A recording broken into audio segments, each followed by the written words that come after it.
नमस्कार, मैं हूं आपकी ज्योतिषी अमृता शास्त्री। 20-22 वर्षों से मैंने उन माताओं की पीड़ा सुनी है जो कभी मां नहीं बन सकी, क्योंकि किसी ने उनका मातृत्व तांत्रिक बंधन में बांध दिया था। आपने हर उपाय किया, हर डॉक्टर से मिले, हर मंदिर में मन्नतें मांगी, लेकिन जब भी उम्मीद जगी उसी पल टूट गई। क्या आपने कभी पलटकर अपनी ही कुंडली से पूछा है, क्यों मेरी कोख सोनी है? कौन है जो मेरे मातृत्व के भाग्य को बांधे बैठा है? मैं आपको आज वो सच बताने आई हूँ जो ना आपको कोई डॉक्टर बताएगा, ना ही रिपोर्ट दिखाएगी।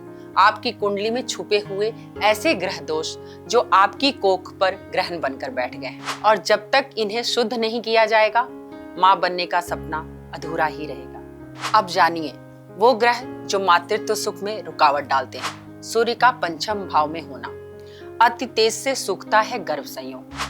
जब सूर्य संतान भाव में हो या उस पर दृष्टि डाल रहा हो, तो शरीर में गर्मी और उग्र ऊर्जा इतनी अधिक हो जाती है कि गर्भ टिक ही नहीं पाता। ये सूर्य का तेज उस बीज को जला देता है जो अंकुरित होना चाहता है। इसके कारण बार बार अर्ली मिसकैरेज, पीरियड्स में तेज जलन या गर्भ ठहरने में देरी, आईवीएफ बार बार फेल हो जाना, बुध का निर्बल होना, मन और मातृत्व का डिस्कनेक्ट। बुध अगर पंचम भाव में कमजोर हो तो स्त्री का मन भावनात्मक रूप से तैयार नहीं होता मां बनने के लिए, भले ही शरीर तैयार हो। यह दोष गर्भ से पहले ही भावनाओं को ठुकरा देता है। बार बार संतान ना चाहने का विचार, अचानक मानसिक बेचैनी या भय, गर्भ ठहरते ही मन उदास या घबराया हुआ लगना। अब एक ऐसा कारण जो शायद आपने कभी सुना ही ना हो, गुलिक या मांड्य का पंचम भाव में होना। छिपा हुआ तांत्रिक बाधा योग। गुलिक और मांड्य छाया ग्रह होते हैं जो जब पंचम में होते हैं तो बिना किसी स्पष्ट कारण के गर्भधारण या संतान सुख रुक जाता है। यह दोष ऐसा है कि सब सुख सामान्य होते हुए भी बच्चा नहीं आता। डॉक्टरी जांच में सब सामान्य पूजा पाठ उपाय सब करने के बाद भी गर्भ ना ठहरना, ऐसा लगना जैसे कोई अदृश्य शक्ति रोक रही हो। अब मैं आपको बताने जा रही हूँ 3 ऐसे तांत्रोक्त उपाय जो आपकी कोख की ऊर्जा को फिर से प्रसव योग्य शक्ति में बदल सकते हैं और आप संतान सुख प्राप्त कर सकती हैं। ध्यान से सुनिए, यह उपाय साधारण नहीं, सिद्ध और संकल्पित है।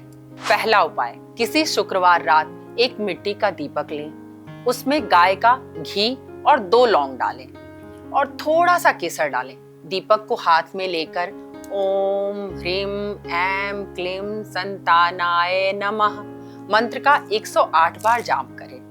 फिर दीपक को अपने मंदिर में रखें, मन ही मन प्रार्थना करें, हे संततिदायक शक्ति, मेरी कोख को फिर से जागृत करो। यह उपाय गर्भाधारण की मानसिक और सूक्ष्म बाधाओं को खोलता है। दूसरा उपाय, किसी मंगलवार या शनिवार रात एक पीला नींबू लें, उस पर सिंदूर से अपनी राशि का नाम लिखें, उसे अपने तकिए के नीचे रखकर सो जाएं। अगली सुबह किसी चौराहे पर छोड़ दें, बिना पीछे देखे। यह प्रयोग उन स्त्रियों पर विशेष प्रभाव डालता है जिनकी कोख राहु, केतु, तंत्र या नजर दोष के कारण बंध गई हो। तीसरा उपाय, संतान गोपाल मंत्र जाप। कोख को शक्तिशाली बनाने के लिए पति पत्नी दोनों मिलकर 21 दिनों तक हर सुबह एक साथ बैठें और ओम श्रीम ह्रीम क्लीम श्रीम गोपाल वल्लभाय स्वाहा मंत्र का 108 बार जाप करें। साथ में थोड़ा सा काले तिल, गुड़ और देसी घी का दूध शिवलिंग पर चढ़ाएं। यह उपाय गुरु और चंद्र दोष को शांत करता है और संतान प्राप्ति की योग को सक्रिय करता है। इन 3 उपायों को सिर्फ विधि से नहीं, श्रद्धा और आंसुओं की गहराई से करें। अगर मां बनने का सुख अगर किसी ने छीन लिया है तो अब उसे साधना से वापस लाया जा सकता है। अभी कॉल करें 8081426940 पर, जहां 4000 अनुभवी ज्योतिषियों का परिवार हर समय आपकी सेवा में तत्पर है, जहां विश्वास और आस्था के साथ कुंडली खोलेगी मातृत्व के द्वार। हर हर महादेव।